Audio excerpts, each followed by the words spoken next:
President ka United States of America Joe Biden negasngi ulawan poi hanong ba New Delhi banwanisim benta ha ka G20 summit.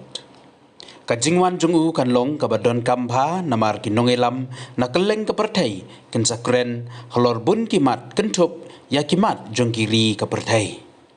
Ya Joe Biden la penyang sengobha da Minister of State for External Affairs Vijay Kumar Singh. Ka G20 summit kabala pediang ban penlong ha kari India kadai kejingnya kenduk lang jong kinong ilam baper ke pertai rangkat kejing temu beniatai lor kimat ke baper jong ke pertai baru kejingnya kibakia kenduk da kejingwan bani simbenta jong President ka United States of America Joe Biden keri ka pertai ken pai kemat sya kenong ba New Delhi batrang ru banyo snau no ya kejing mi na karai ke bami na kini kejing ya kendulang.